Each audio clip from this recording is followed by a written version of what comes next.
చలః సువర్ణవర్ణ హేమాంగో వరాంగశ్చందనాంగది వీరః విషమః శూన్యో ఘృతాసీరచలచ్చలః. Very good, చాలా బాగుంది. ఇంకా లక్ష్మి గారు, చతుర్వేది లక్ష్మి గారు. లక్ష్మి గారు చదువుతారా? చదువు. Okay okay okay. ఇంకెవరున్నారు? మధు ఉష గారు. సువర్ణవర్ణ హేమాంగో పరాంగశ్చందనాంగది వీరః విషమః శూన్యో ఘృతాశీల రసశ్చలశ్చలః. సువర్ణవర్ణ హేమాంగో వరాంగశ్చందనాంగది వీరః విషమః శూన్యో ఘృతాశీర చలశ్చలః. అచలశ్చలః.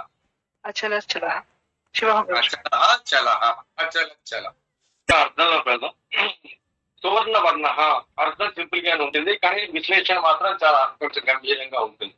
సువర్ణ వర్ణ బంగారు వర్ణము కలవాడు, అది సింపుల్ అర్థం. అది హేమాంగ బంగారు వన్నెగల అవయములు కలవాడు. ఇక్కడ కొంచెం ఆలోచించవలసిన అవసరం ఉంది. అవయములు అంటే ఓన్లీ శరీర పార్ట్స్ అనే కాదు, భగవంతుడు సర్వవ్యాపకుడు కాబట్టి ప్రతి జడ జీవ పదార్థంలోనే భగవంతుడు ఉన్నాడు కాబట్టి, స్వయాన ఉన్నాడు కాబట్టి అన్ని అవయములు కూడా బంగారు వన్నె. బంగారము అంటే ఇక్కడ అర్థం ఏంటంటే చాలా గొప్పది అని అర్థం అనమాట. ఇక్కడ మనం ఆ రకమైన అర్థం తీసుకోవాలి. అందుకే బంగారం కాళ్ళు, బంగారం చేతులు అది కాదు. ఇక్కడ బంగారు వర్ణం అంటే అమోఘమైనది, ఎంతో సుందరమైనది, తర్వాత ఎంతో విశిష్టమైనది అని అర్థం అన్నట్టు. బంగారు వన్నె గల అవయములు కలవాడు. అవయములు అంటే అందులో ఉన్న క్వింట్ ఎసెన్స్, ప్రతి జడ జీవ పదార్థంలో ఉన్న ఆ శక్తి, ఆ చైతన్యం, దాన్ని అవయము అని ఇక్కడ మనం తీసుకోవాల్సి ఉంటుంది. సో ప్రతి జడ జీవ పదార్థంలో కూడా ఒక చైతన్యం ఉంటుంది, అంతా కూడా భగవంతుని విభూతే కాబట్టి హేమాంగ బంగారు వన్నెగల అవయములు కలవాడు అంటే అన్నిట్లో కూడా చైతన్యవంతంగా ప్రకాశించువాడు అని అర్థం తీసుకోవచ్చు. వరంగ అమోఘమైన అవయములు గలవాడు. మళ్ళీ అమోఘమైన అవయములు గలవాడు అంటే అమోఘమైన చైతన్యం కలవాడు అని అర్థం. చందనాంగది చందనముతో అలంకృతమైన వాడు. చందనము దేనికి ఫేమస్ అంటే భగవంతుని అర్చించడంలో ఎక్కువగా చందనం వాడుతూ ఉంటారు.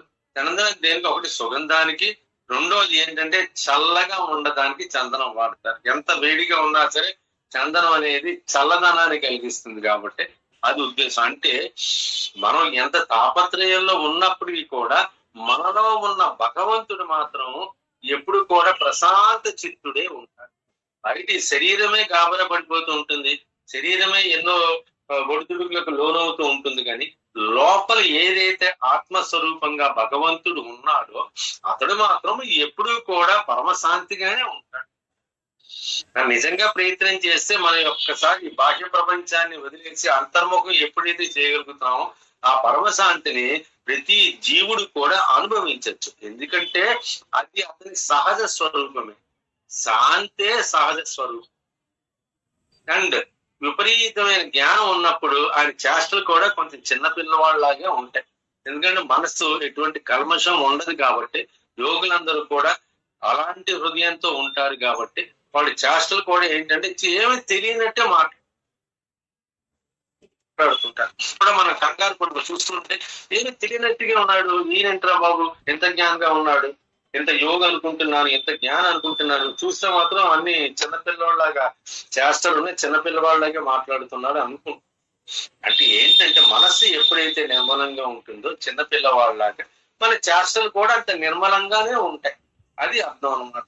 చందనాంగది లోపల ఎప్పుడు కూడా పరమశాంతిగానే ఉంటాడు జీవుడు. అందుకోసం ఒక్కప్పుడు ఆనందం వచ్చినప్పుడు ఏదో తెలియని ఆనందం వచ్చేస్తుంది. అది ఎక్కడి నుంచి వస్తుంది? అది ఆలోచిస్తే మనకి మన లోపలే ఉంది ఆనందం. ఈ కష్టం కూడా మనలోనే మనం అనుభవిస్తున్నాం, మన ఫీలింగ్ అది. సో ఆనందాన్ని ఎక్స్ప్రెస్ చేయడము, సంతోషాన్ని ఎక్స్ప్రెస్ చేయడము, దుఃఖాన్ని ఎక్స్ప్రెస్ చేయడము అంతా కూడా ఈ శరీరము, మనసు, బుద్ధి చేస్తున్న పని. లోపల ఏదైతే ఆత్మ చైతన్యం ఉందో వీటన్నిటికీ అతీతంగా ఉంటుంది. అది ఎప్పుడు కూడా పరమ శాంతితోనే ఉంటుంది. అది గుర్తించుకోండి. ఆ పరమ శాంతిని ఎల్లప్పుడూ పొందడానికే మన సాధన. ఆ పరమశాంతి లభించింది అంటే మాత్రం భగవంతుడికి దగ్గరగా ఉన్నట్టే, పరమాత్మ స్వరూపాన్ని మన అనుభూతి పొందుతున్నట్టే లెక్క. అది మనం ఎవరు అడిగిన ప్రశ్న, జ్ఞానం వచ్చిందని ఎలా తెలుస్తుందని. జ్ఞానం వచ్చిందని ఎలా తెలియక్కర్లేదు. ఎప్పుడైతే నువ్వు 24/7 ఎప్పుడూ కూడా ఆనందంగా ఉంటావో నువ్వు పరమాత్మ కిందే లెక్క. ఆనందమే పొందాలి. అది తనంతటి పొందుతూ ఉండాలి. తను ఒక్కడే పొందడం కాదు, ఇతరులకు కూడా ఆనందాన్ని అందజేస్తూ ఉండాలి. ఇక్కడ రెండు ఉంటాయి అన్నమాట. ఒకటి, తన ఆనందం పొందితే అయిపోదు. అబ్బాయి తన ఆనందం పొందాలి, ఆనందం పొందుతున్నాడని చెప్పి హిమాలయాలు పారిపోతారంటే కుదరదు. ఆనందం పొందుతూ కూడా ఇతరులకు ఆనందం కలిగజేస్తూ ఉండాలి. అది యోగి యొక్క లక్షణాలు. ఎందుకంటే ఆల్రెడీ యోగం పొందేశాడు ఆయన. ఈ పొందని వాళ్ళ సంగతి ఏంటి? ఆల్రెడీ యోగాన్ని పొందని వాళ్ళు ఇంతమంది జనాభా ఉన్నారు. నేను పొందాను, వాళ్ళు ఎవరు చాలా మంది పొందట్లేదు. అది తన ప్రయత్నాన్ని తను చెయ్యాలి. తన జ్ఞానాన్ని తను తెలుసుకున్నది ఏ విధంగా ప్రతి వ్యక్తి కూడా తనలో ఉన్న పరమాత్మ స్వరూపాన్ని అనుభూతి పొందగలడో దానికి ఒక మార్గాన్ని బోధించాలి. అది యోగులు చేసే పని, సద్గురువులు చేసే పని. సో తన జ్ఞానాన్ని 10 మందికి పంచిపెట్టాలి. వాళ్ళకు కూడా ఒక మార్గదర్శకాన్ని చూపించేసి వాళ్ళు కూడా తనలో ఉన్న ఆత్మస్వరూపాన్ని అనుభూతి పొంది ఎప్పుడూ కూడా బ్రహ్మానంద స్థితిలో ఉండడం జరుగుతుంది. అదే మన ఉద్దేశం. ఎందుకంటే చాలా మంది నాకు ఎప్పుడు ఫోన్ చేసినా ఎవరు పెట్టి నాకు ఏం చెప్తున్నారంటే, గత 6 నెలలుగా జరుగుతున్న క్లాసుల్లోని ఇన్ని విషయాలు తెలుసుకున్న తర్వాత వాళ్ళు కష్టం వచ్చినా సరే లొంగిపోవట్లేదు. చాలా మంది నాకు ఫోన్ చేసి చెప్తున్నారు, సుఖం వచ్చినా పొంగిపోవట్లేదు. ఇదంతా కూడా జరిగేదే కదా అన్న ఒక క్యాజువల్ గా తీసుకుంటున్నారు. ఒక న్యాచురల్ గా జరిగే ప్రాసెస్ కింద తీసుకుంటున్నారు. అదే ఎగ్జాంపుల్ మన ముందు ఎంతో మంది ఉన్నారు ఇక్కడ ఏడుగొంపలు అన్నమాట. ఇంత కష్టంలో, ఇంత ఇదిగా ఉన్నా, ఇంత టెన్షన్ తో ఉన్నా, ఈనాడు ఇంత డ్యూటీలో పూర్తిగా నిమగ్నమైపోయి ఉంటున్నా సరే ఆయన ఆనందాల్లో ఎక్కడ మార్పు రాలేదు. తన కర్తవ్యాన్ని తను చేసుకుంటున్నాడు. లోపల మాత్రం ఆనంద స్వరూపంగానే ఉన్నాడు. అది లెక్క. ఆ మార్పు అనేది చాలా మందికి 6 నెలల్లో జరిగింది. కారణం ఏంటి అంటే జ్ఞానంగా ఆలోచిస్తున్నాడు, నిష్కామంగా పనులు చేస్తున్నారు. ఈ రెండు కూడా ఇంపార్టెంట్. నిష్కామంతో ఎప్పుడైతే నువ్వు ఉన్నావో ఆటోమేటిక్ జ్ఞానం వస్తుంది. ఆ జ్ఞానంతోనే పరమానందం వస్తుంది. ఆ పరమానందంతోనే నీలో ఉన్న భగవంతుడు ఒక్కసారి వ్యక్తం అవుతాడు. ఇది ప్రతి జీవి వ్యక్తపండు. అంతేగాని నేనే భగవంతుణ్ణి, చాలా మంది నేను భగవంతుడిగా కొలవండి అన్నారు. అటువంటి వాళ్ళు ఎప్పుడో ఒకప్పుడు కూలిపోవలసింది. అలాంటి వాళ్ళు ముందున్నారు. ఈ మధ్యన జరిగిందంటే ఆ నిత్యానంద స్వామి అంతే. ఇక్కడ కానీ ఈ దేశం కానీ ఇంకెక్కడికో పారిపోయి ఎక్కడున్నారో తెలియదు, ఏమన్నాడు, ఈ రోజు పట్టించుకునే నాజుడు లేడు. అలాగే ఉంటుంది. నేను భగవంతుణ్ణి అన్నది నువ్వు ఫీల్ అవడం కాదు, నీలో ఉన్న పరమాత్మ వ్యక్తం అవ్వాలి. నీలో ఉన్న పరమాత్మ ఒక్కసారి వ్యక్తం అవ్వాలి. ఇప్పుడు నీలో ఒక రకమైన ఆనందం కలుగుతుంది. నిన్ను చూస్తున్న వాడు కూడా ఆనందం కలుగుతుంది. నీ మాట ఆనందకరంగా ఉంటుంది. నీ చేష్టలు ఆనందకరంగా ఉంటుంది. నువ్వు కఠినంగా మాట్లాడినా సరే ఆనందంగా ఉంటుంది. ఒకప్పుడు గురువు కఠినంగా మాట్లాడినా సరే అటుపక్క అవతల వ్యక్తికి, ఆ గురువుని నమ్ముకున్న వ్యక్తికి ఆనందంగానే ఉంటుంది. ఎక్కడ బాధపడిపోడు గురువు గారు నన్ను తిట్టారని చెప్పేసి. సో ఇది ఆనందం అంటే. ఇలాంటి ఆనందాన్ని పొందగలిగారు. అందుకే చందనాంగతి, చందనముతో అలంకృతమైన వాడు. చందనము అంటే ఇక్కడ పరమ శాంతితో. అలంకారమే శాంతి. ఆయన అలంకారమే ఆనందం, తిరుగులేని ఆనందం, బ్రహ్మానందం. అది యాక్చువల్ గా అది ఆయన యొక్క అలంకారం. అటువంటి అలంకారాన్ని మనం కూడా పొందొచ్చు. ఎందుకంటే మన నిజ స్వరూపం అదే కాబట్టి. పరమరాజు గారి శివోహం, శైలజ గారి శివోహం. సో చదివారు. తర్వాత మీరు కూడా ఒకసారి చదువు కానీ, పుస్తకం ఉంటే ఇంట్లో ఉంటే 79వ శ్లోకం ఈ అర్థం చెప్పిన తర్వాత చదువు కానీ అప్పుడు ఇంకా ఈజీగా ఉంటుంది. అది చందనాంగది. చందనాంగది అంటే అర్థం అది. వీరహ మామూలుగా చిన్న పదాల మధ్యలో వస్తాం. వీరులను వధించినాడు. వీరులు అంటే ఇక్కడ అర్థం ఏంటంటే గర్వంతో విర్రవీగే వాళ్ళకి వధించువాడు. ఎక్కడో చోట దెబ్బ కొడతాడు. అహంకారంతో ఎన్నో పనులు చేస్తుంటాడు. ఆ కర్మలు వస్తాయి. ఆ కర్మ యొక్క ఫలితాలు వస్తుంటాయి. ఆటోమేటిక్ గా భగవంతుడైనవాడు ఏమీ చేయక్కర్లేదు. భగవంతుడైనవాడు ఏమి చేయక కలియుగంలోని భగవంతుని పాత్ర చాలా లిమిట్ అయిపోయింది. ఎందుకంటే ఇప్పుడు భగవంతుడు వాడిని ఇష్టలు చంపడం మొదలు పెడితే ఒకడు కూడా మిగలడు. కృతయుగంలో కొంతమంది ఉన్నారు, ద్వాపర యుగానికి కొంతమంది ఉన్నారు, పెరిగారు. కృతయుగంలో కొంతమంది ఉన్నారు, త్రేతాయుగంలో కొంతమంది ఉన్నారు రాక్షసులు. 14,000 మంది రాక్షసులు అరణ్యవాసంలోనే రాముల వారు చంపేయని చెప్పడం రామాయణంలో విన్నాము. అలాగే తర్వాత లంకా యుద్ధంలో కూడా చాలా మందిని హతమార్చడం జరిగింది. ద్వాపర యుగంలో ఆల్మోస్ట్ 70% దాకా పాపచిత్తంతో ఉన్నవాళ్ళు ఉన్నారు. ఈ కలియుగంలో 100కి 95 మంది కూడా పాపచిత్తంతో ఉన్నవాళ్ళు. ఒక 5 మంది. ఎందుకంటే పాపచిత్తం అంటే పూర్తిగా పాపచిత్తం కాదు, అప్పుడప్పుడు పాపచిత్తం, అప్పుడప్పుడు మంచి చిత్తం. ఈ రెండుతో మిళితమై ఉన్న ఎక్కువ కలియుగంలో ఉంది. అందుకే భగవంతుడు అవతరించి దుష్టులను వధించడం జరిగింది అనుకోండి, ఒక్కడు కూడా మిగిలిన 100కి 2 3 మిగులుతుంటారు. జనాభా ఆల్మోస్ట్ 2%కి 3%కి పడిపోతుంది.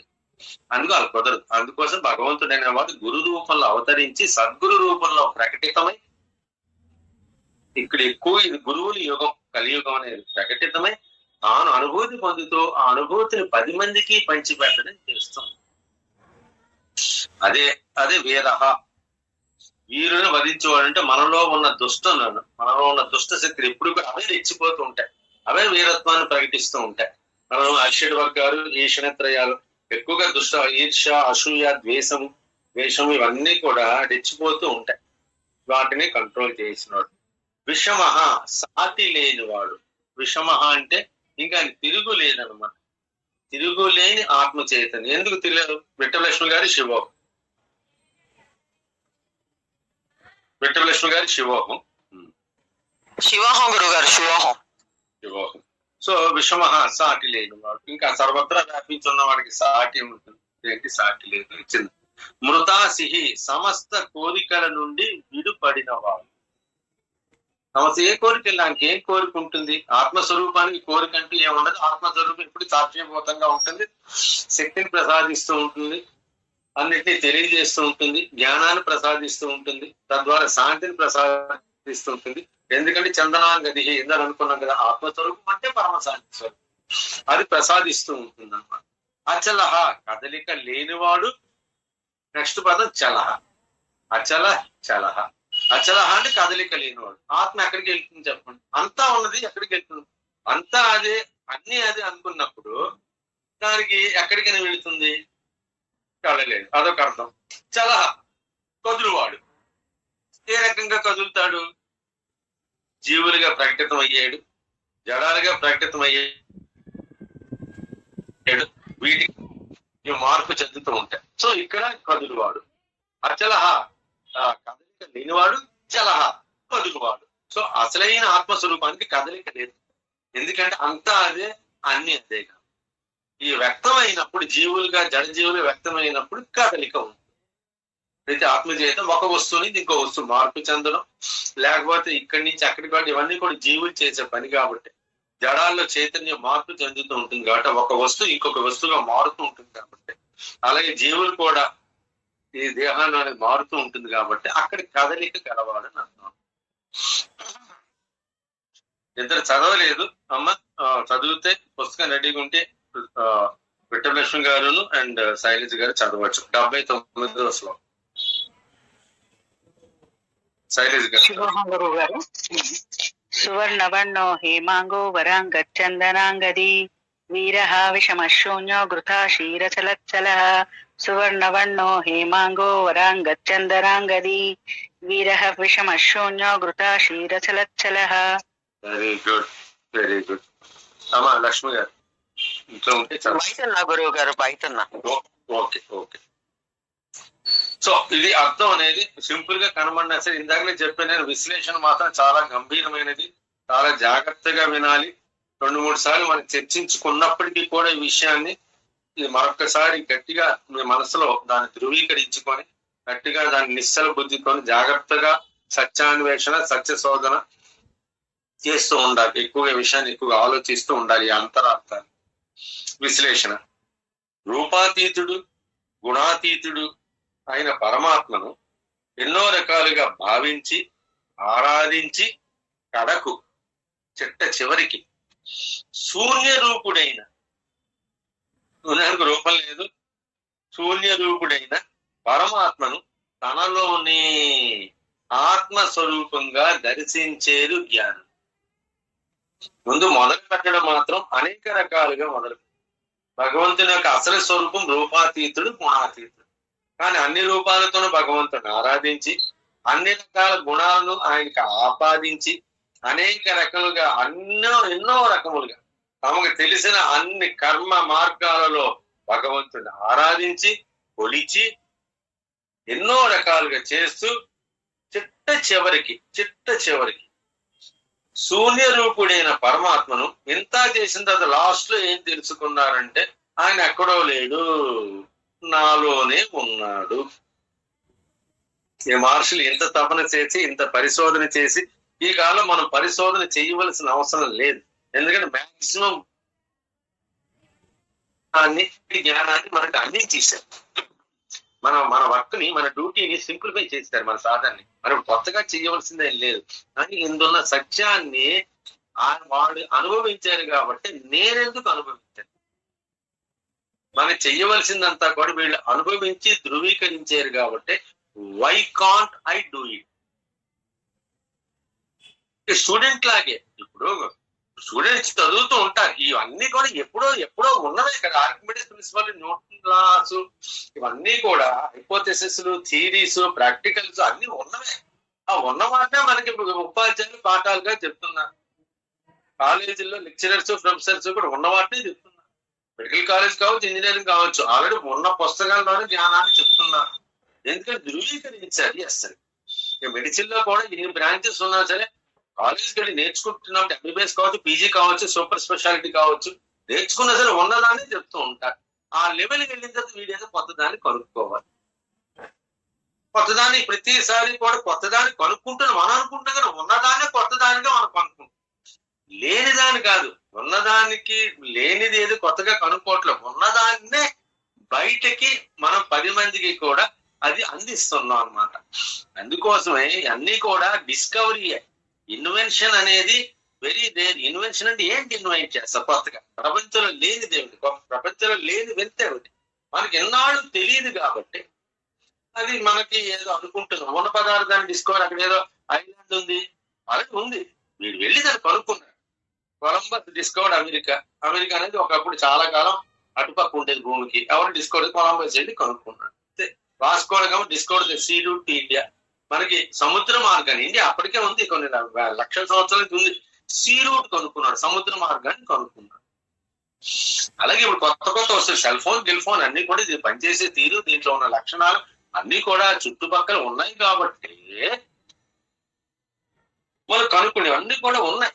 కొత్త విషయాలు మనం కనుక్కోవడానికి. సో రూపాతీతుడు, గుణాతీతుడు అయిన భగవంతుని ఎన్నో రకాలుగా ఆరాధించి సాకారంగా ఎన్నో రకాలుగా ఆలోచించి అండ్ అపరగా సాకారంగా ఎన్నో రకాలుగా కడకు శూన్య రూపుడైన భగవంతుడు ఎక్కడా లేడు, తనలోనే ఉన్నాడు అని అని ఆత్మస్వరూపంగా ఉన్నాడని చెప్పి దర్శించేది జ్ఞానులు. మానవులకు రూపము, గుణము ఉన్నాయి కాబట్టి సామాన్య జీవుని యొక్క జ్ఞానము ఈ రూపాలకి, ఈ గుణాలకి అతీతంగా ఆలోచించడం కష్టం. అక్కడి నుంచి మనం మొదలు పెట్టాలి. మనకి రూపం ఉంది, మన గుణం ఉంది కాబట్టి భగవంతుడు కూడా రూపాన్ని ఆపాదించాం, భగవంతుడికి ఒక గుణం ఆపాదించాం, ఆపాదిస్తున్నాం. రూపము, గుణము ఉంది. దీని నుంచి బయటపడటం అనేది అంత ఈజీ కాదు. అది సనాతన ధర్మంలో ఉన్న గొప్పతనం. ఇక్కడి నుంచి మొదలుపెట్టి అక్కడికి వెళ్ళి అంటారు. అంతేగాని మిగతా కొన్ని ధర్మాల్లోని డైరెక్ట్ గా నిరాకారానికే ఉంటుంది. కొన్ని ధర్మాలు డైరెక్ట్ నిరాకారానికే ఉంటుందంటే నిరాకారానికి కలిగి వెళ్ళిపోతున్న ముందు నువ్వు అక్షరాలు నేర్చుకుంటే కదా ఒక పదాన్ని రాస్తావు, ఒక వాక్యాన్ని రాస్తావు, ఒక రచనను చేయబడతావు. ముందు ఆ నుంచి మొదలు పెట్టాలి. ఆ నుంచి మొదలుపెట్టి చేస్తున్నది ఇదే, కానీ వాళ్ళు మాత్రం నిరాకారంగా పూజిస్తా ఉంటారు.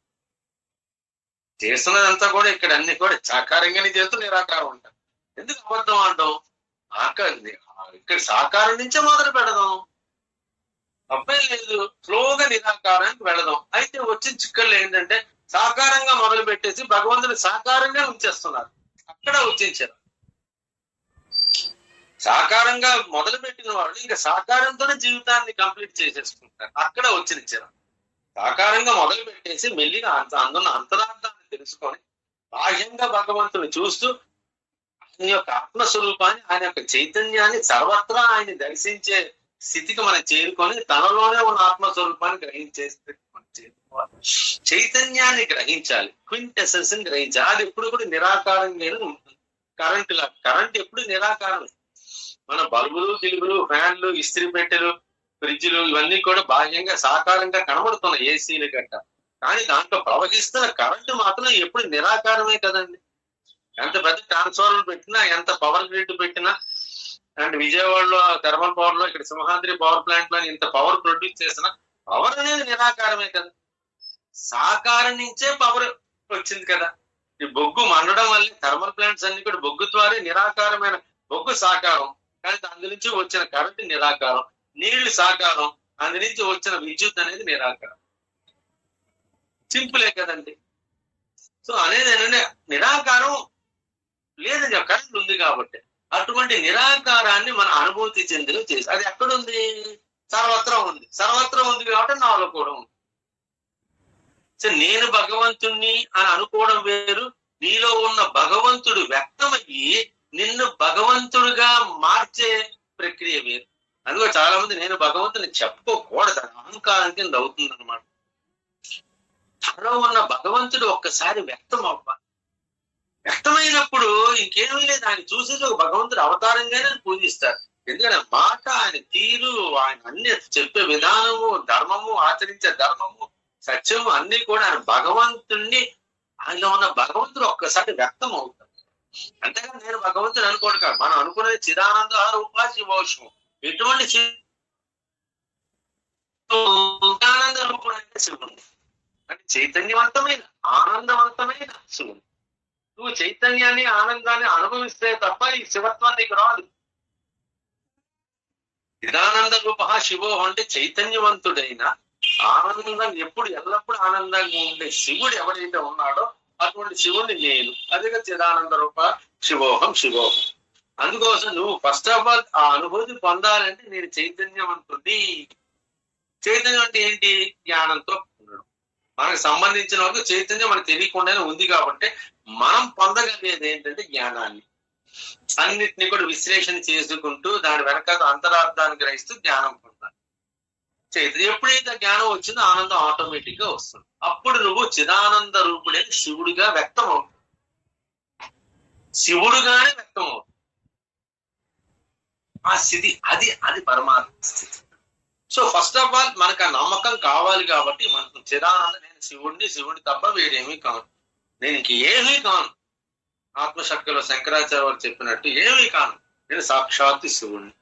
అందుకో అన్నింటినీ కూడా పక్కకు తోసేస్తూ ఉండాలి. నేతి నేతి నేతి, నా ఇది కాదు, ఇది కాదు, ఇది పంచభూతాలు కాదు, రక్తం కాదు, మాంసం కాదు, నాకు తల్లిదండ్రులు కాదు, ఇంకా అన్ని అన్ని అన్ని అన్ని అన్న ఒక్కొక్కటి చేసుకొని జ్ఞానంతో అన్నిటిని కూడా వేరు చేసుకుంటూ ఇది కాదు అన్నప్పుడు అసలైన జ్ఞానం అనేది నీలో వ్యక్తం అవుతుంది.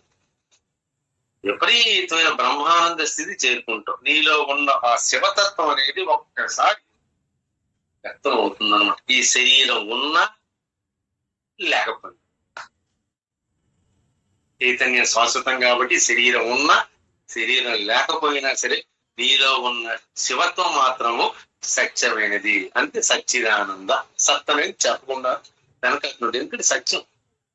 శరీరం ఉన్నా లేకపోయినా సరే నువ్వు శివుడిగా విరాజిల్లుతావు, శివుడిగా అయిపోతావు, శివత్వంతో వెలిగిపోతావు.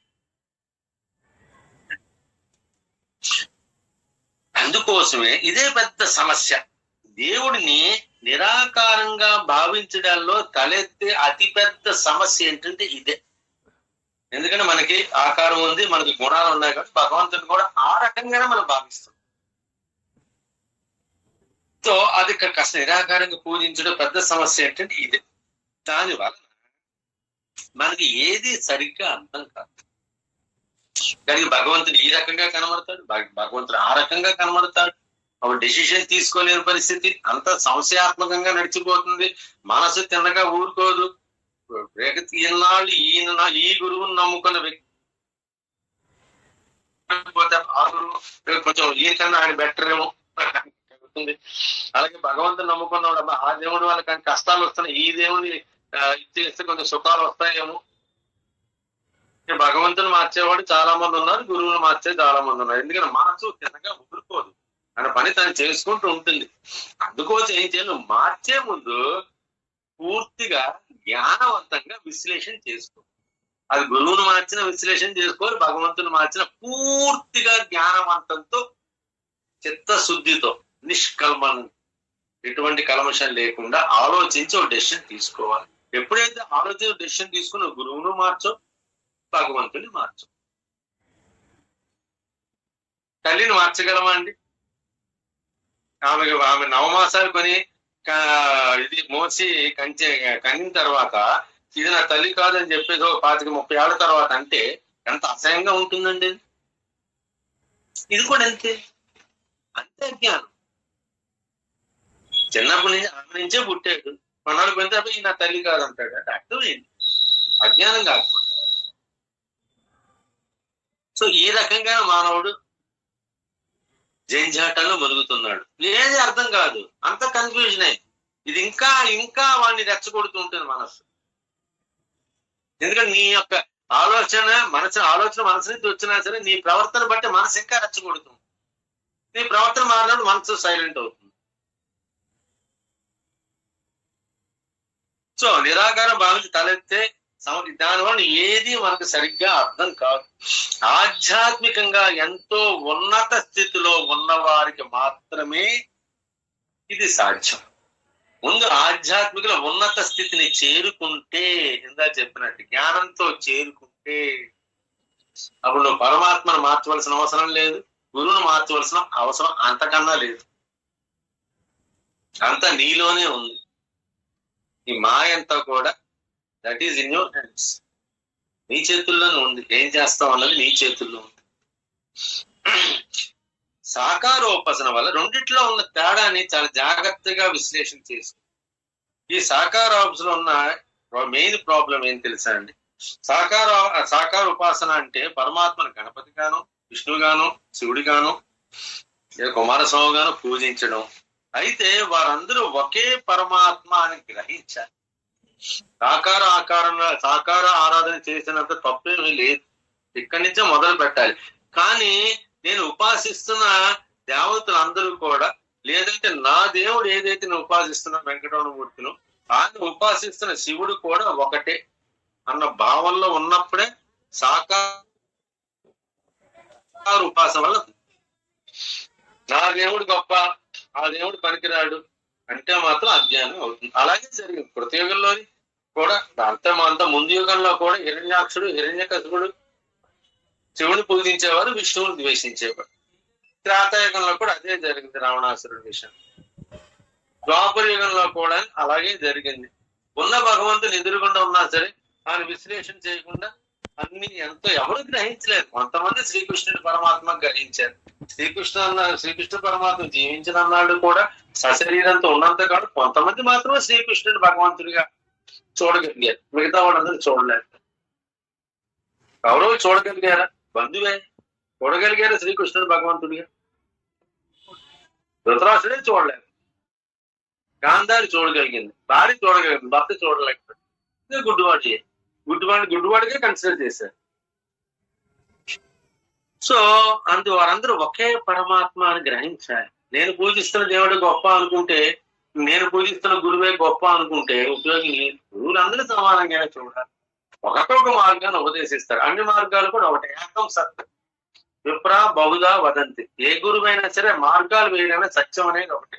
పరమాత్మను ఏ రకంగా ఆరాధించినా, లక్ష్మిని ఆరాధించినా, లక్ష్మిని ఆరాధిస్తే డబ్బు వస్తుంది, కాబట్టి సరస్వతిని ఆరాధిస్తే జ్ఞానం వస్తుంది. ఇప్పుడు జ్ఞానంతోనే డబ్బు సంపాదిస్తున్నారు కదా. డబ్బు సంపాదించిన జ్ఞానం అవసరం లేదురా. ఆ మాటలన్నీ ఎందుకని పనికి వస్తాయని సంపాదిస్తున్నది జ్ఞానంతోనే సంపాదిస్తున్నట్టు. ఈ రెండు కలిసే ఉంటాయి కదా. ఏదో పాత ముత్తాత నుంచి వచ్చిన డబ్బు వీడని ఏం జ్ఞానంతో లేదు అనుకుంటే దాన్ని అనుభవిస్తారు, కొన్నాళ్ళు కలిగిపోతుంది. డబ్బు సంపాదించిన జ్ఞానం కావాలి, రెండు కలిసే ఉంటాయి. ఆ రెండింటి కలిపితే శక్తి ఉండాలి ఫస్ట్ ఆఫ్ ఆల్. అందుకే మహాలక్ష్మి, మహాకాళి, మహాసరస్వతి ఇప్పుడు కూడా మూడు కూడా కంబైన్డ్ గా పనిచేస్తేనే మనకి డబ్బు అంటే ఇంత ఐశ్వర్యం వస్తుంది, సుఖం వస్తుంది, శాంతి వస్తుంది, అన్ని లభిస్తాయి. ఈ మూడు కూడా ఒకే రకంగా మనం తీసుకుంటేనే వస్తుంది. అది సత్యం. అందుకోసం నేను అనేది ఏంటంటే భగవంతుడు కూడా ఒకే చైతన్యంగా భావించాలి. అంతా అది అన్ని అది ఆ శివుడుగా మనం పెట్టుకున్నామండి ఆకారాలు. ఎక్కడ కూడా మీకు వేదాలు కానీ విష్ణు అనే పదం రాదు. విష్ణు అంటే సర్వవ్యాపకుడు అనే పదం వస్తుంది. పట్లకి విష్ణుమూర్తి అనే పదం రాదు. ఇలా పడుకున్న విష్ణుమూర్తి రాదు. అలాగే తామరాకులు ఉన్న బ్రహ్మదేవుడు రాదు. బ్రహ్మ అంటే సృష్టికర్త, బ్రహ్మము అని పేరే బ్రహ్మము. ఆ రకంగానే మనకు వస్తుంది. శివుడు అంటే మాత్రం శివతత్వ లైకారుడు. ఆ రకంగానే వస్తాయి. అది అల్టిమేట్. అంతేగాని పేర్లు మాత్రం అన్ని కూడా తర్వాత మనం పెట్టుకున్నాం. ప్రతి పేరు వెనకాల కూడా ఒక అర్థం ఉంది కాబట్టి, ఇప్పుడు నామాలు అదే కాబట్టి ఆ అర్థం కోసం అంటే అంతరార్థాన్ని పెట్టడానికనే ఒక నామం పెట్టారు. ఇంత ఋషీశ్వరులు ఇంత నామాలు పెట్టారు, భీష్ముడికి పెట్టాడు అంటే అర్థం ఏంటంటే నాకు అంతరార్థమే భగవంతుడు. ఆ నామం ఒకటే భగవంతుడు కాదు. అనుకున్న అంతరార్థం అనేది ఏదైతే ఉందో అది యాక్చువల్గా పరమాత్మ స్వరూపం. విష్ణు సహస్రనామ స్తోత్రము బ్రాకెట్ అందిన పరమాత్మ స్వరూపము అని ప్రతి శ్లోకము కూడా ఒక పరమాత్మ స్వరూపం, ప్రతి నామము కూడా పరమాత్మ స్వరూపం. అహంకారం అజ్ఞానం పెరిగి పెద్దదే, నీ దేవుడి కంటే నా దేవుడు గొప్ప అనే దురభిమానం ఏర్పడు. ఆరాధించే దైవం ఏదైనా భక్తి ప్రధానం. అసలు విశ్వాసం ఉండాలి. ఏదైనా భక్తి ప్రధానం. విశ్వాసం లేనివాడు ఈ రకమైన మూర్ఖత్వంగా మాట్లాడు. రావణాసుడు శివభక్తుడే, కానీ పూర్తి నమ్మకం లేదు. పూర్తి నమ్మకం ఉండుంటే మాత్రం విష్ణువుని కూడా నమ్మకం లేదు. భక్తి అంటే భక్తి పరాకాష్ఠకు ఒకప్పుడు వెళ్ళిపోయింది. ఎప్పుడేదో అహంకారం అని చోటు చేసుకుందో ఒక్కొక్క మెట్టు కింద దగ్గర మొదలు పెట్టింది. నా దేవుడి గొప్ప అని దురభిమానం ఏర్పడుతుంది. ఆరాధించే దైవం ఏదైనా భక్తి ప్రధానం. అచంచల భక్తితో జ్ఞానం కలుగుతుంది. జ్ఞానంతో ఆ వెలుగుని దర్శించగలడు. మనం దర్శించగలడంటే తానే వ్యక్తం అవుతారు. ఆ వెలుగుగా, ఆ చైతన్యంగా తానే ఒక చైతన్యంగా వెలుగొందుతాడు. అదే శివోహం. సత్యమే పరమాత్మ. జీవుని అసలు స్వరూపం కూడా పరమాత్మే అన్నది అసలు సత్యం. సత్యమే పరమాత్మ. జీవుని అసలు స్వరూపం పరమాత్మే అన్నది అసలైన సత్యం. సాధనతో ఆ సత్యమైన పదార్థం నేనే అనే ఎరుక పొందడమే ఆత్మజ్ఞానం.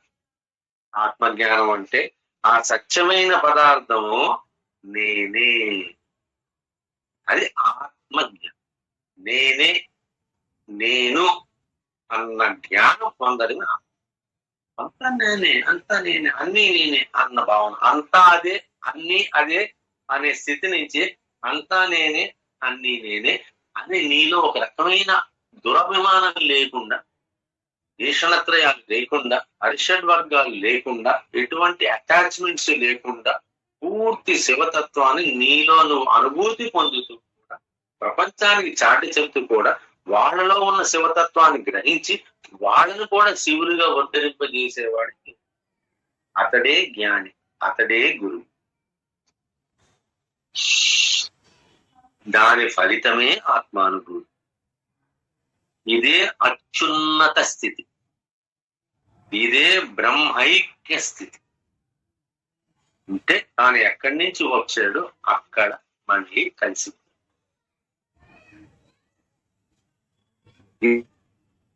ఈ శ్లోకం గంభీరంగా లేకపోయినా ఆలోచిస్తే మాత్రం, విశ్లేషణ చేసుకుంటూ పోతుంటే మాత్రం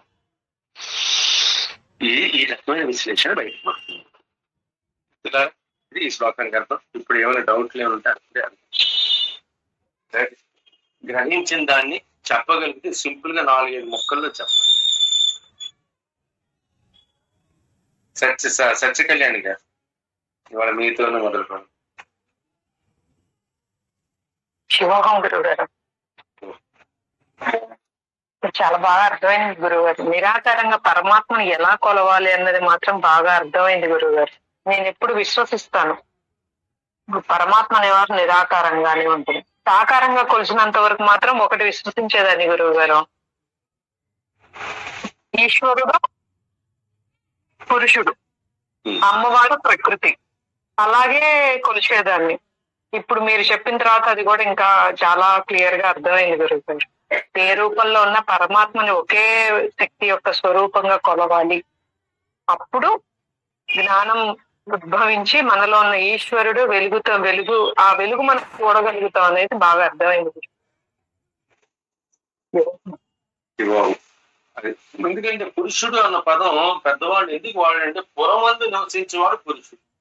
పురము అంటే శరీరం, పురము అంటే జగత్తు. ఈ జగత్తులో ప్రతి చోట ఎక్కడ పెడితే అక్కడ ఉన్నవాడు పురుషుడు. అలా శరీరం విషయానికి వస్తే శరీరానికి కూడా పురం అంటారు. సో ఈ పురంలో ప్రతి అణువు కూడా పరమాత్మ. అది అలా తెలుసుకున్నాం అనుకోండి, ఇంకా మన పరమాత్మ మధ్యలో భేదం ఉండదు. ఈయన శివుడు, ఈయన విష్ణువు, ఈయన బ్రహ్మ, సరస్వతి, లక్ష్మి, కాళి ఉన్నది అంతా ఒకటే. ఇవంతా కూడా ఒకటే ఇన్ని రకాలుగా వ్యక్తమైంది. ఇది చెప్తున్నారు శంకరాచార్య చెప్తున్నట్టు, ఏకం సత్ విప్రా బహుదా వదంతి అంటే అదే ప్లస్ యూనిటీ అండ్ డైవర్సిటీ. కనబడదాన్ని డైవర్సిటీ కనబడుతున్నారు, కానీ అంతరార్థం మాత్రం కర్రలు అన్ని రకాలు. అన్నో మధ్య కర్ర ఉంది, టీ కర్ర ఉంది, ఈ కర్ర ఉంది, ఆ కర్రీ, జాన్ కర్ర, మామిడి కర్రలు ఎన్నో రకాలు, ఎన్ని రకాలో కట్టెలు ఉన్నాయి. కానీ దాంట్లో ఉన్న శక్తి ఏమిటి చెప్పండి? కట్టెల్లో ఉన్న మండే గుణం అనేది కట్టె మండుతుంది. ఏ కట్టె అయినా సరే మండుతుంది. ఎన్నో రకాల ఉప్పులు ఉన్నాయి. ఉప్పుల సాల్ట్ లో 100 సాల్ట్ ఉన్నాయి.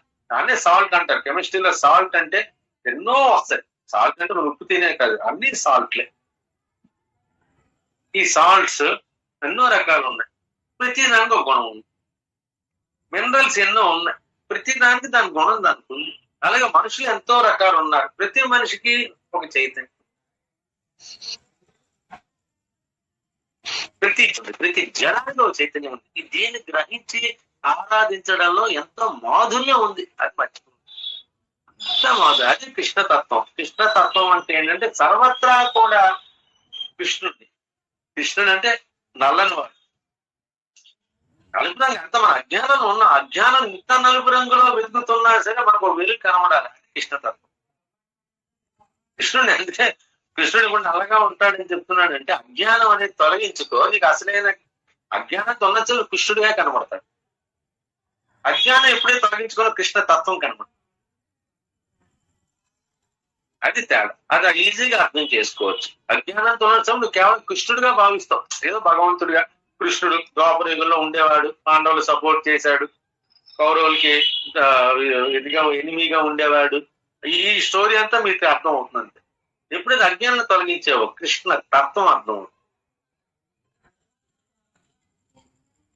గురుగుడి గారు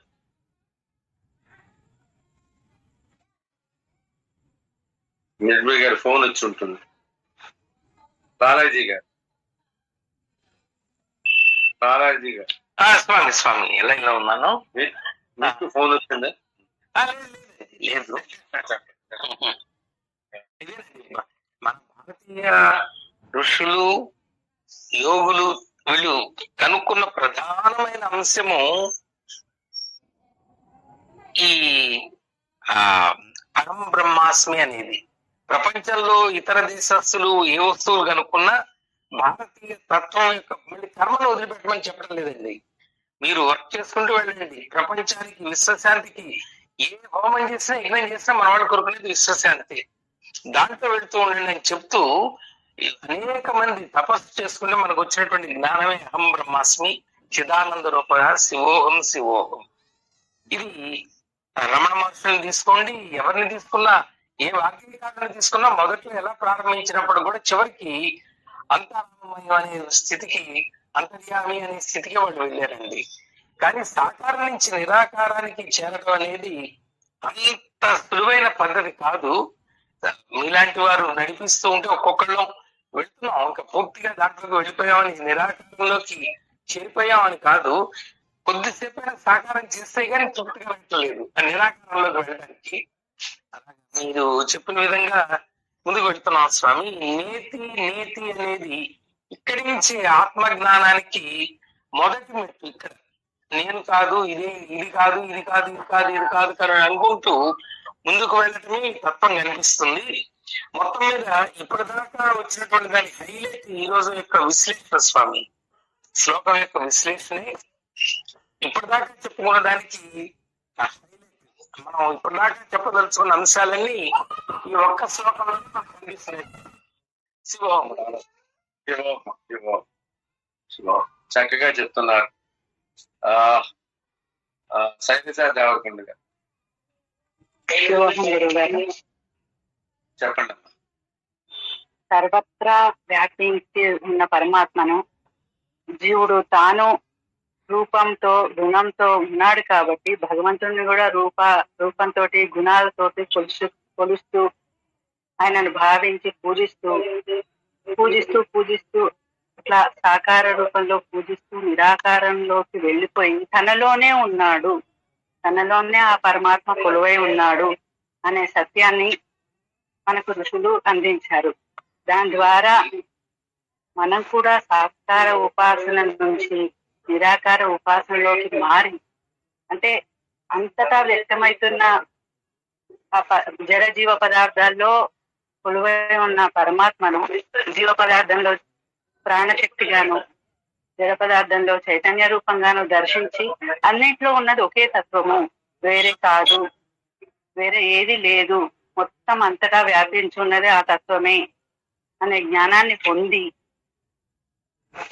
అట్లాంటి సత్యస్వరూపే పరమాత్మ అని మనం ఎప్పుడైతే గ్రహిస్తామో అప్పుడే పరమాత్మను పొందే ఒక స్థితిని పొందగలుగుతాము, బ్రహ్మైక్య స్థితిని, ఒక ఆత్మానుభూతిని. అంటే ఈ మొత్తం అంతటా వ్యాపించున్న పరమాత్మనే నాలో కూడా ఉన్నాడు, ఎదురు వ్యక్తిలో కూడా ఉన్నారు, ప్రతి జడ జీవ పదార్థంలో కూడా ఉన్నారు. కాబట్టి మనం ఒక్కొక్కరిని ఒక్కొక్కలాగా భావించకుండా, అంటే మనం సాకార రూపంలో ఒక్కొక్క దేవతను ఒక్కొక్కలాగా కొలుస్తూ ఉంటాం, కానీ అన్నింటికి సంబంధించిన తత్వం ఒకటే అయి ఉంది. అది శివమే కావచ్చు, విష్ణువే కావచ్చు, గణపతే కావచ్చు, శక్తే కావచ్చు, ఏ రూపంలో ఉన్నా కూడా అన్నింటికి సంబంధించిన ఒకే ఒక శక్తి అంతటా వ్యాపకమై అందరిలో నిగూఢంగా ఉంది. దాన్ని గ్రహించగలిగినప్పుడే మనం ఆ స్థితిని పొందగలుగుతాం, ఆ ఆత్మానుభూతిని పొందగలుగుతాం. అది మీ ద్వారా తెలుసుకున్నాను గురుగారు, చాలా బాగుంది. శివోహం. సంతోషం. ఇక్కడ చిన్న ఈ జ్ఞానం ఇంకా పూర్తిగా మనకి బాగా దృఢపడాలంటే మన మనం సాకారంగా పూజిస్తున్నాం, సాకారంగా మన శరీరంతో సాకారాన్ని పూజిస్తాం, మన సాకారంగా ఉండి సాకారాన్ని పూజిస్తున్నాం. మరి సాకారంగా ఉన్న శరీరము కొన్నాళ్ళు పోతే పోతుంది కదా, అప్పుడు మనలో ఉన్న ఆత్మ చైతన్యం నిరాకారంగా మిగులుతుంది కదా. సర్వత్రా ఉన్నాం కాబట్టి మనలో ఉన్న చైతన్యం కూడా ఐక్యమైంది. ప్రపంచం ఆత్మ చైతన్యంలో మన చైతన్యం కూడా కలిసిపోతుంది. మన అనుభూతి పొందలేం కానీ మన చైతన్యం మాత్రం సర్వత్రా వ్యాపించిన చైతన్యం కలిసిపోతుంది. అందుకోసం సాకారం పెర్మనెంట్ కాదన్న విషయం ఇక్కడే అర్థమైంది కదా. నా శరీరం పెర్మనెంట్ కాదు, నేను చూస్తున్న ఈ ఫోటో పెర్మనెంట్ కాదు, నేను చూస్తున్న విగ్రహం పెర్మనెంట్ కాదు. ఇక్కడి నుంచి మొదలెడుతూ కూడా స్లోగా ఈ రకమైన ఆలోచన చేస్తూ ఉండాలి. ఈ గణపతి పెర్మనెంట్ కాదు, పూజ చేసుకుంటా మనం తీసుకెళ్లి నీటిలో కలుపుతాం, అంతే నీటిలో కాపమన్నా నిమజ్జనం ఇది చేయమన్నా. కష్టం ఏంటంటే అది మనం వదిలి మర్చిపోతున్నాం. అయిపోయింది పూజ, గణపతి 9 రోజులు అయిపోయి ఈ విగ్రహాన్ని తీసుకెళ్లి సముద్రంలోనూ ఎక్కడ నదిలో కలిపేద్దాం, ఆ ప్లేస్లోనే ఉన్నాం. అంటే అర్థం ఏంటంటే అలాగే నీ శరీరం కూడా ఈ విగ్రహం లాగే నీ శరీరం కూడా పెర్మనెంట్ కాదురానైనా. ఏకంగా నన్నే నిమజ్జనం చేసేస్తున్నాం, ఇన్నాళ్ళు భగవంతుడిగా పూజ నన్నే నిమజ్జనం చేసేస్తున్నాం. అలాగే నీ శరీరం కూడా ఒకనొక రోజు నిమజ్జనం అయిపోతుంది. ఈ లోపలే అని చెప్పడానికి నిమజ్జనం, అది అసలు విషయం.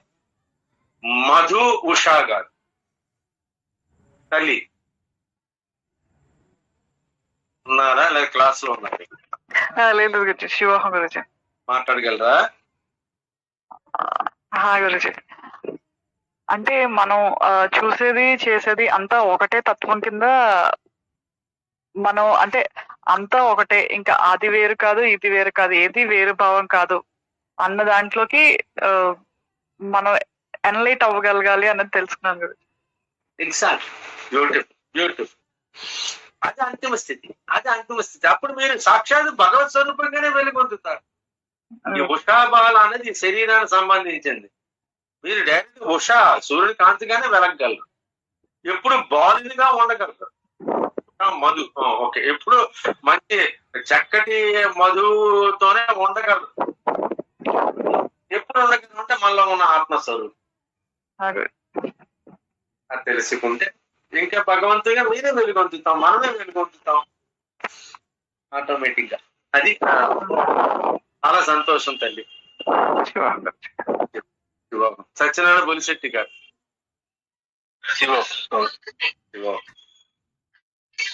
రూపగుణరహితమైనటువంటి పరమాత్మని అన్ని రూపాలుగాను మనం ఎలా అయితే ధ్యానించి ఆయన్ని పూజిస్తుంటాం, ఆ పూజల తర్వాత సారం అంతా కూడా మనకి ఆయన ఇన్ని రూపాలలో ఉన్నవాడు నిరాకారుడైనా కూడా అలానే ఉంటాడు. కనుక నిరాకారానికి ఆకారానికి ఏమాత్రం తేడా లేదు అనేటువంటి భావన కలుగుతుంది. ఎప్పుడు ఇవన్నీ చేసినాకని అనుభవించినాక భోగి కాక త్యాగి కాడు అనే విషయం ఇందులో కూడా మనం అనుభవించుకోవచ్చు. ఎలాగంటే మనకి అంత పరమాత్మని ఇంతలా గ్రహించి పరమాత్మ అనేటువంటి తత్వం మనలో కూడా ఉంది. మీరు చెప్పినట్టు ఈ శరీరంలోనే ఉంది. నవద్వార పురంబున ధారాకాశం ఉన్నట్టే గ్రహించి మీరు ఎప్పుడైతే నిరాకార సాధన చేస్తే ఆత్మానుభూతి తప్పకుండా కలుగుతుంది. కలిగినప్పుడు మీరే పరమాత్మ అవుతారు. ఎందుకంటే మీ యొక్క అభిప్రాయాలు కానీ, మీ యొక్క పనులు కానీ, కర్మలు కానీ, జ్ఞానం అంతా కూడా అదే తత్వంలో ఉండిపోతుంది. కనుక తప్పకుండా మీరే పరమాత్మ గ్రహిస్తారు, గ్రహించగలుగుతారు. అందుకోసమే మరి ఎక్కడో చోట ఈ సాకార ఆరాధనకి ఎక్కడో ఒక చోట మనం చెక్కు పెట్టి తర్వాత ఉన్న చైతన్యాన్ని మన అనుభూతి ఎక్కడో ఒకసారి చెక్ పెట్టాలి. ఈ జనంలో చెక్కు పెట్టాలి. పెట్టలేదు అనుకోండి, ఈ జ్ఞానం క్యారీ ఫార్వర్డ్ అవుతుంది. మనం చేసిన అన్ని కూడా క్యారీ ఫార్వర్డ్ అవుతాయి. అప్పుడైనా సరే మనం చెక్ పెట్టి లేదనుకోండి, ఈ సాకారంతోనే కొన్ని వందల జన్మలు, వేల జన్మలు కూడా వెళ్ళిపోతుంది. ఏదో ఒక చోట చెక్ పెట్టాలి. అందుకోసం మన ప్రయత్నం అనేది కొనసాగిస్తూ ఉండాలి. జ్ఞానం ఫార్వర్డ్ అవుతుంది కాబట్టి కర్మఫలాలు మంచి చెడు కూడా క్యారీ ఫార్వర్డ్ అవుతాయి. కాబట్టి జ్ఞానం కూడా క్యారీ ఫార్వర్డ్ అవుతుంది. కాబట్టి మన ప్రయత్నం మనం చేస్తూ ఉండండి. తప్పగా ఏదో ఒక జన్మలో ప్రతి జీవి, ప్రతి మానవుడు, ప్రతి వస్తువు కూడా, ప్రతి జీవి కూడా పరమాత్మ స్వరూపంలో ఐక్యం అవుతారు. అనుభూతి పొందుతూ ఐక్యం అవుతాడు. అంటే సమస్య లేదు. అందులో పర్టికులర్ గా మానవుడు, ఇంత జ్ఞాన సంపన్నుడైన మానవుడికి చాలా ఈజియెస్ట్ మార్గం అవుతారు గ్యారంటీ. ఇప్పటి నుంచి సాధన మొదలు పెట్టేసి సాకార పూజ చేస్తూ అంతా కూడా ఒకే చైతన్యాన్ని, అన్నింటా కూడా ఒకే చైతన్యాన్ని. దానికి ఎగ్జాంపులే నిమజ్జనం. నేను చెప్పాను, నిమజ్జనం అయిపోయింది, నిమజ్జనం చేసేస్తున్నాను. అలాగే ఈ శరీరం కూడా నిమజ్జనం అయిపోతుంది. మళ్ళీ వినాయకుడు మళ్ళీ వచ్చే సంవత్సరం వస్తాడు కదా, ఇంకో సంవత్సరం ఇంకో విగ్రహాన్ని తీసుకొస్తాం కదా. అది దాని అర్థం. వినాయక చవితి గొప్పది అంటే అది అర్థం. మళ్ళీ ఇంకా నెక్స్ట్ రాగానే మళ్ళీ ఇంకో వినాయకుడిని తీసుకొస్తాం, మళ్ళీ పూజ చేస్తాం, మళ్ళీ వెళ్ళిపోతాం. అంటే ప్రతి వినాయక చవితి ఒక జన్మ అన్నమాట. మనకి చెప్పడానికి పాప ఆయన వస్తున్నాడు అనుకో, మనకి ఆ విషయం చెప్పడానికి ఆయన వస్తున్నాడు, పూజిస్తున్నాం, నిమజ్జనం చేస్తున్నాం, మళ్ళీ తెచ్చుకుంటున్నాం. ఇది అందులో ఉన్న అంతరార్థాన్ని ఇప్పటి నుంచే మనం గ్రహించాం అనుకోండి. ఈ జన్మలోనే నేను నాలో నిరాకారంగా ఉన్న చైతన్యంగా అనుభవిస్తాను. అప్పుడు ఆ చైతన్య నిరాకారం ఒక్కసారి నాలో విరాజిల్లుతుంది. ఒక బ్రహ్మానంద స్వరూపంగా విరాజిల్లుతుంది. ఎంతో మంది 10 మందికి జ్ఞానాన్ని పంచి పెడతాను. అంతకని ఇంకా ఆనందం, తన ఆనందాన్ని పొందుతూ 10 మందికి ఆనందాన్ని పంచి పెడతాడు. ఇంతకు మించి ఇంకేం కావాలి? మిగతావన్నీ ఆయన చూసుకుంటాడు. సర్వధర్మాన్ పరిత్యజ్య మామైకం శరణం వ్రజ అహం త్వాం సర్వ పాపేభ్యో మోక్షయిష్యామి మా శుచ అనన్యాస్యంతి ఎంతో మాం ఏ జనా పర్యుపాసతే తేషాం నిత్యాభియుక్తానాం యోగక్షేమం వహామ్యహం. శపథం చేశాడు భగవంతుడు. అనన్యాస్యంతి ఎంతో మాం. ఇంక మిగతా ఆలోచన పెట్టుకోవద్దు. ఏ జన అనన్యాస్యంత ఎంతో మాం ఏ జన మాం అంటే ఏంటంటే నీలోనే ఉన్న నన్ను. అంతేగాని కృష్ణుడు రూపంగా పూజించమని చెప్పట్లేదు. అనన్యాస్యంత ఎంతో మాం అన్ని వదిలేసి మా నీలోనే ఉన్న నన్ను అక్కడ అర్థం అలా తీసుకో. నీలోనే ఉన్న నన్ను పర్యుపాసతే. ఇంకా అన్ని పనులు ఇంకా అన్ని పక్కన పెట్టి దేశాం నిత్యాభియుక్తాన్ని నీ యోగక్షేమాలన్నీ కూడా నేను చూసుకున్నాను. దేశాం నిత్యాభియుక్తానా ఎల్లప్పుడూ కూడా నీకు యోగక్షేమాల్ని నేను నిరంతరంగా అందిస్తూ ఉంటాను. నేను లేదనుకుని వదిలేయి ఉన్నాను. నాకు తెలియజేయించాను. నీకు జన్మనిచ్చిన వాడు నాకు తెలియదని నేనేం చేయాలి? నీకు ఈ రూపాన్ని ఇచ్చేసి నీలో ఆత్మస్వరూపంగా వెలుగొందుతున్న నాకు నీకు ఏది మంచో ఏది చెడో నాకు తెలీదా? అందుకోసం పూర్వం హిమాలయానికి అక్కడికి వెళ్ళిపోవాలి. ఎందుకు వెళ్ళిపోవాలంటే అంత నమ్మకంతో వెళ్ళిపోవాలి. వెళ్ళిపోవచ్చేమో, మధ్యలో ఏ జంతువు తిని వచ్చేమో, లేకపోతే మధ్యలో ప్రాణాలు పోతాయేమో, ఏం పర్లేదు, ఎప్పటికైనా పోవాల్సింది కదా. ఆ ధైర్యానికి మనకి హిమాలయ పర్వతానికి ఎందుకు వెళ్తున్నారని చెప్పడానికి ఏంటంటే అంత ఈజీ ప్రెషర్ కాదు. ఒక్కడే అన్ని వదిలేసి తిండి దొరుకుతుందా ఏమీ లేకుండా కట్టుబట్టలతో రబ్బులు గిక్కులు అన్ని రెడీ అయిపోయి వెళ్ళలేదు. వాడు గమనించకుండాతో వెళ్ళిపోయారు హిమాలయ పర్వతాలు ఏమీ పట్టుకెళ్ళకుండా, సెల్ ఫోన్ కూడా లేకుండా. మధ్యలో తప్పిపోయినా సరే, ఎక్కడైనా తప్పిపోయినా, ఏ దుమానం వచ్చినా, మంచు తుఫాను వచ్చినా సరే అన్నిటికీ రెడీ అయిపోయారు. పోతే పోతాం, శరీరం పెర్మనెంట్ కాదు, ఎప్పుడు పోతాం నాకు తెలియదు. కానీ ఆయన ఉన్నాడు, అన్ని చూసుకుంటాడు. నాలోనే ఉన్న భగవంతుడు అన్ని చూసుకుంటాడు. ఆ నమ్మకంతోనే వెళ్ళిపోయేవాడు. ఇప్పటికీ ఉన్నారు యోగులు. అవసరం ఉన్నప్పుడు వస్తారు, మళ్ళీ వెళ్ళిపోతారు. అందుకోసం నమ్మకం ఏర్పడే చాలా మంది ఒక నమ్మకం కలగట్లేదు. గురువు అనేవాడు దర్శనం ఇస్తాడా లేదా అనేవాడు మనందరికీ కూడా డౌట్ ఉంది. ఆ డౌట్ ఉన్నంతసేపు గురువు దర్శనం లభించింది. గురువు దర్శనం ఎందుకు లభించదండి? గురువులు ఎందుకు ఉన్నారు? దర్శనం ఇవ్వడానికే ఉన్నారు. గురువులు నిరాకరణ ఆరాధిస్తున్న గురువుని నువ్వు ఆరాధిస్తున్న రూపంలో నీకు దర్శనాన్ని ప్రసాదించడానికే ఉన్నారు, నీకు జ్ఞానాన్ని ప్రసాదించడానికే ఉన్నారు. గురువు చేసే పని అది. పని మనకి గురువు నిజంగా దర్శనం ఇస్తాడా? ఒకసారి ఇస్తాడు కదా, 2-3 సార్లు ఎందుకు ఇస్తాడు? కొన్ని 100 సార్లు ఇస్తాడు. ఆ నమ్మకం నీకుంటే. ఎందుకు జరుగుతుంది? యోగానంద గారికి 2 సార్లు దర్శనం ఇచ్చారు బాబాజీ గారు.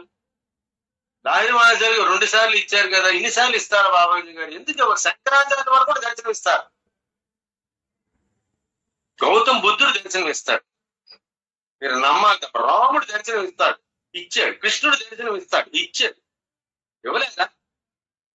జయదేవుడు అనుభూతి పొందలేదా? చాగే రాముడిని దర్శనం చేసుకోలేదా? అన్నమయ్య చేసుకోలేదు వెంకటరమణమూర్తిని. ఎందుకు ఎవరు?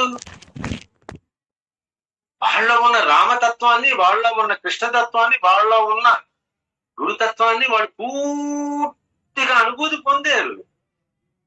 అనుభూతి పొందారు కాబట్టి చిరస్థాయిగా మిగిలేదు. లేకపోతే ఇంతమంది పోతున్నారు. వాళ్ళు 20-30 మంది పేర్లు ఎందుకు మనకు తెలియాలి?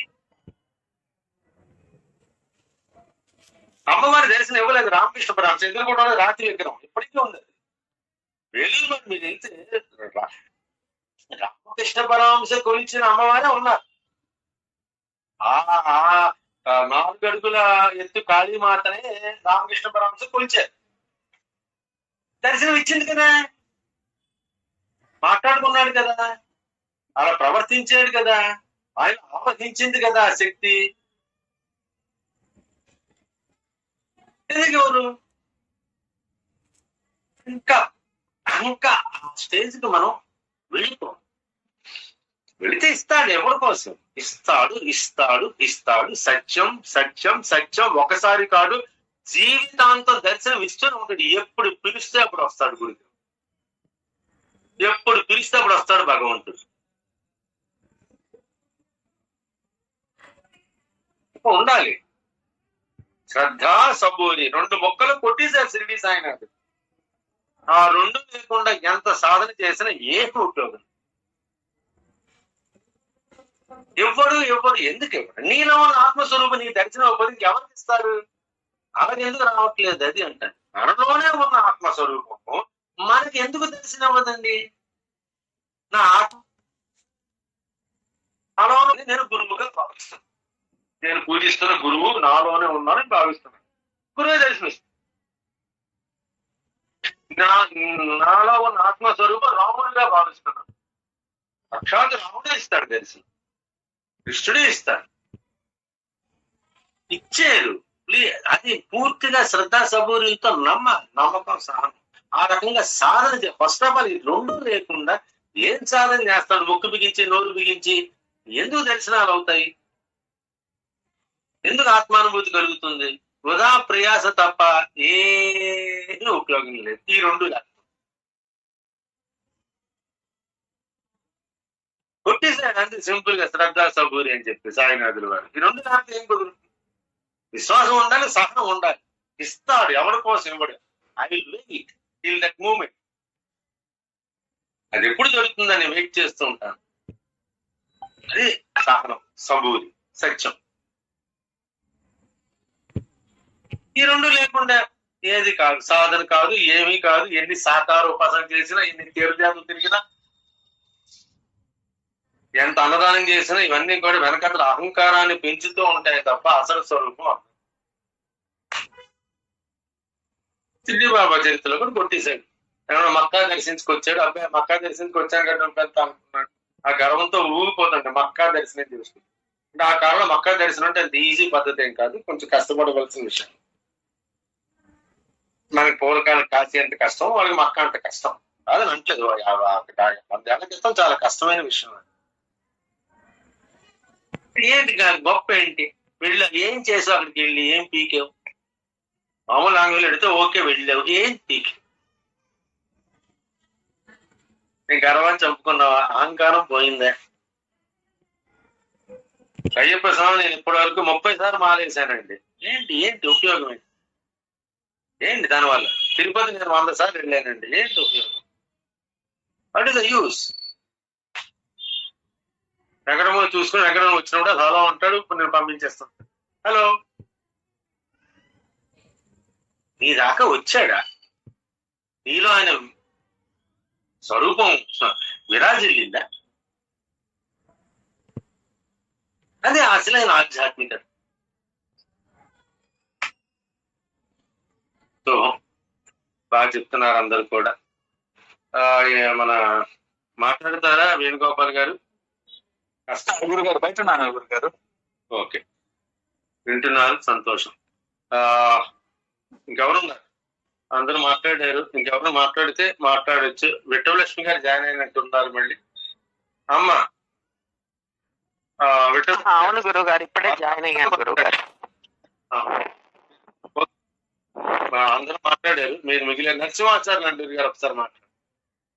నరసింహాచార్య మాట్లాడారు. నోట్లో పోవడం ఉన్నాయి కానీ పైకి రావట్లేదు.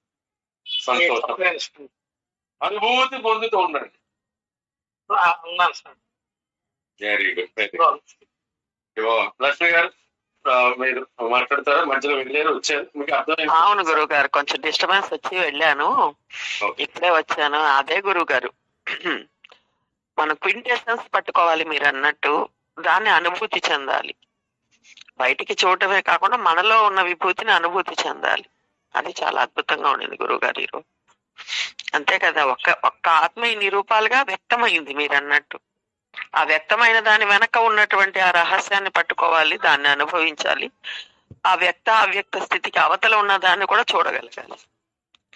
అది ఈ రోజు బాగా అర్థమైంది గురువు గారు. కరెంటుతో పోల్చి చెప్పారు, చాలా చక్కగా. అవన్నీ విన్నాను మొదట్లో అంతా. సో దాన్ని అర్థం చేసుకుంటే ఇది అర్థమవుతుంది.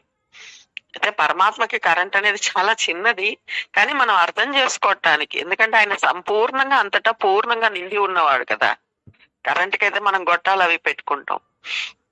సంపూర్ణంగా గాలి ఎలా నిండి ఉందో, అంతటా వ్యాపించి నిండి ఉందో, అలా ఉన్నటువంటి ఒక స్వరూపం ఆయనే మళ్ళీ ఇన్ని రూపాలుగా కూడా వ్యక్తమై ఉన్నాడు. ఆ వ్యక్తమైన రూపంలోనే ఆయన గుణాలను, ఆయన స్వరూపాన్ని తిలకించుకుంటూ ఆనందించుకుంటూ ఆ విభూతి నేనై ఉన్నాను, నాలో ఉంది నుంచి నేనై ఉన్నాను అన్న స్థితికి చేరడమే. అది చాలా అద్భుతంగా ఈ రోజు కూడా మళ్ళీ చిదానంద రూపం శివోహంకు కూడా చాలా బాగా చెప్పారు. సో అన్ని శివస్వరూపమే, నేను శివుణ్ణి, నేను ఎప్పుడు ఆనందుణ్ణి, సదా ఉండేవాడిని, నాలో ఉండే ఆ శివుణ్ణి గుర్తించాలి అన్నది ఇవాళ చాలా అద్భుతంగా వచ్చింది గురువుగారు. ఆ పాయింట్ నేను విన్నప్పుడు ఇందాక. నాలో ఉండే శివుడు శాశ్వతం, అది ఎక్కడికి పోదు. ఆ శాశ్వతమైన శివుణ్ణి నేను, ఇవన్నీ ఈ శరీరము ఇలా ఇంద్రియాలు ఇవన్నీ కూడా ఉండేవి కాదు, మార్పు చెందుతూ ఉంటాయి, ఒక రోజు పడిపోతాయి లేదా లీనం అయిపోతాయి. బట్ ఆ శివతత్వం మాత్రం ఎప్పుడు విరాజిల్లుతూ ఉంటుంది. కాబట్టి ఆ శివతత్వమే నేను అన్నదాన్ని అనుభూతి పొందే స్థితికి మనం చేరుకోవాలి. అప్పుడు ఇంకా నిర్భయత్వం, ముక్తత, శాశ్వతత్వం అన్ని చెప్తారు కదా మామూలుగా, అవన్నీ కూడా వస్తాయి. దానికి మీరు అన్నట్టు బాబా గారు లాగా, బాబా గారు చెప్పినట్టుగా అహంకారాన్ని తీసివేసుకుంటూ శ్రద్ధా సబూరీలు కలిగి ఉండాలి. ఆధ్యాత్మికతలో అహంకారం కూడా మనం ఇప్పుడు చూస్తున్నాం కదా గురువు గారు చాలా చోట్ల. అందుకే సచరితలో ఒక మాట వస్తుంది, పండితులు ప్రజ్ఞావంతులు ఘటపటాది శబ్దాలతో వాద వివాదాలు చేసేవారు వారి జోలికి వెళ్ళకండి. శ్రీహరి అమాయక భక్తుల చేతుల్లో కీలు పొమ్మ. సో మనలాగా ప్లెయిన్ మీరు ఎప్పుడు చెప్తారు అసలు ఏం ఉండకూడదు, జీరో నాలెడ్జ్ తో రావాలి. సో అప్పుడు మనకు ఆయన ఈజీగా చిక్కుతారు. ఆ పెద్ద పెద్ద పదాలు వాటిల్లో వెళ్ళిపోయి అసలు సంగతి మర్చిపోతాం. మనం ఇప్పుడు చిన్న చిన్న అలతి పదాలతోనే భగవంతుని పట్టేసుకుంటున్నాం కదా. ఏవేవో చెప్పేసి ముక్కు చుట్టూ తిప్పకుండా ఇక్కడ ముక్కుంది పట్టుకోండి అంటే ఈజీగా పట్టేసుకుంటాం కదా గురువు గారు. అది నాకు ఈ రోజు మీరు చెప్తున్నట్టు అవే వీళ్ళు గుర్తొచ్చాయి ఆ మాటలు, బాబా గారి మాటలు. మళ్ళీ మీరు అదే నేను మళ్ళీ పెట్టేటట్టుకి బాబా వారిదే చెప్తూ ఉన్నారు. నిజమే కదా, ఒక్కరవ ఏదన్నా వచ్చేస్తే కంటో పాట భగవద్గీత 700 శ్లోకాలు వచ్చేసాయి అనుకోండి, ఇంకా అది గొప్పగా అనుకుంటాం. అది కూడా అహమే కదా. ఆధ్యాత్మికతలో కూడా అహం ఎట్లా ఉంటుందనేది ఈ రోజు మీరు బాగా చక్కగా ఇందాక వివరించారు. ఒక యాత్రలు చేసినా, ఒక యాగాలు యజ్ఞాలు చేస్తారు. మేము ఇన్ని యజ్ఞాలు చేసాం, ఇన్ని సహస్రనామాలు పలికాం, ఇన్ని పారాయణలు చేసాం, ఇవన్నీ కూడా అహంకారమే. అది కూడా వదిలిపెట్టాలి. లౌకికంలోనూ పనికిరాదు, ఇక్కడ పనికిరాదు. అది ఈ రోజు చాలా బాగా అర్థమైంది గురువు గారు. ఈ శ్లోకంలో కేవలం మూడు పదాలు, చలహ, అచలహ, శూన్య. శూన్య, అవును గురువు గారు. ఆ చలహ కూడా చాలా అచలానికి కూడా చాలా అద్భుతంగా అర్థం చెప్పారు. చలము ఆయనే, అచలము ఆయనే, శూన్యము ఆయనే. ఆ మూడు అర్థం చేసుకుంటే ఇంకా మనకి అంత తత్వం అర్థమైపోతుంది. చలనంగా ఉన్నది ఆయనే, అచలంగా ఉండేది ఆయనే, కొన్ని చలించవు, అచలంగా ఉండేది ఆయనే. మళ్ళీ ఆ శూన్యం అన్నం కన్నా మీరు ఎప్పుడు శూన్యానికి పూర్ణం అంటారు, ఆ పూర్ణము ఆయనే. అంతే, ఇంకేం లేదు. ఆ మూడు పదాలు బాగా అర్థం చేసుకుంటేనే పరమాత్మ తత్వం అర్థమైపోతుంది. మనం కూడా ఒక రకంగా ఆ మూడిటి కలయికే కదా. అంతే. చాలా అచల శూన్య, ప్రతి జీవి కూడా ఈ మూడుతోనే వ్యక్తం. చక్కగా, చాలా చక్కగా, ఎంతో చక్కగా, అర్థవంతంగా, సింపుల్ గా అందరూ కూడా నీట్ గా చెప్పారు. చాలా చాలా సంతోషంగా ఉంది. ఇలాగా మనం కంటిన్యూ చేద్దాం. మన ఆలోచన ఈ రకంగానే సాగుతూ త్వరలోనే తప్పగా మనలో ఉన్న ఆత్మస్వరూపాన్ని మన అనుభూతి, మీలో ఉన్న ఆత్మస్వరూపం మీకు ప్రత్యక్షంగా దర్శనం ఇస్తుంది, పరోక్షంగా దర్శనం ఇస్తుంది. మీకు ప్రత్యక్షంగా కావాలంటే మళ్ళీ ప్రత్యక్షంగా ఇస్తుంది. అక్కడి నుంచి మళ్ళీ మీరు నిరాకారం వెళ్ళిపోతుండాలి. నిరాకారాన్ని వశం వెళ్ళిపోతున్నారు, టక్కన మీకు ప్రత్యక్ష దర్శనం అక్కడితో ఇంకా అయిపోతుంది. మీకు సాకారం మీకు వదిలేస్తారు. మీరు కోరుకుంటున్నారు కాబట్టి ఒక్కసారి దర్శనం ఇచ్చేస్తాడు. నాళ్ళు కోరుకున్నా సాకారం కోరుకున్నా కానీ నీలో శ్రద్ధా సబూరి ముందర ఒక్కసారి కానీ పరమాత్మకి తెలిసిందా, ఆత్మ అనుభూతి పొందిందా, నీలో సకారంగా చూస్తున్నాం, ఆరాధిస్తున్నాం, కానీ నీలో శ్రద్ధ ఉంది, సబూరి ఉంది. అన్ని కోల్పోయాం. దేశమిత్రాలు లేవు, కర్షణ వర్గాలు లేవు, ఈర్ష్య లేదు, అసూయ లేదు, అహంకారం లేదు, ద్వేషం లేదు, ఏది లేదు. అన్ని చోట్ల పరమాత్మ చూడగలుగుతున్నావు, కానీ నువ్వు ఆరాధన సాకార ఆరాధన చేస్తున్నావు అని మిగతావన్నీ కూడా నువ్వు దాటిపోయావు అంటే మాత్రం ఒక్కసారి నువ్వు కోరుకున్నట్టు ఒకసారి సాక్షాత్కారం ఇచ్చేస్తాడు. నువ్వు ఏ రూపంలో కొలుస్తున్నావు ఆ రూపంలో ఇచ్చేస్తాడు. ఒకసారి కాదు, 4 సార్లు, 10 సార్లు, 100 సార్లు ఇస్తాడు. నువ్వు మారాలి. నువ్వు మారి అక్కడి నుంచి ఇది నాలోనే ఉంది కదా. గురువులు ఇప్పుడు కూడా అలాగే చెప్తారు. ఎన్నిసార్లు దర్శనం ఇస్తారు, దర్శనం ఇచ్చినప్పుడు వాళ్ళు ఏమంటారంటే మనకు ఒక రకమైన అనుభూతి కలుగుతుంది, ఇది నాలో ఉంది కదా. కానీ మన అజ్ఞానం ఏంటంటే మరొక్కసారి దర్శనం ఇవ్వాలి, దర్శనం ఇచ్చిన ఇది నాలో ఉంది కదా. ఇలాగా ఎందుకంటే రియాక్షన్ దాని డౌట్లు దానికి ఉంటే బుద్ధి చిన్నగా ఉండదు, దానికి ఉన్న దానికి ఉంటుంది. కానీ వీటన్నిటినీ కూడా ఆ సందిగ్ధం నుంచి చూసిన భగవంతుడి చాలా ఇష్టం. ఈ సందిగ్ధంలో ఉన్నవాడు ఎవరైతే ఉంటారో గురువుకు కూడా ఇష్టం. ఎందుకంటే గురువు యొక్క పాత్ర ఇక్కడే, ఇక్కడ గురువు పాత్ర లేదు. పూర్తి అజ్ఞానం ఉన్నవాడికి గురువుకి సంబంధం లేదు, అసలు ఆయన అంటాడు.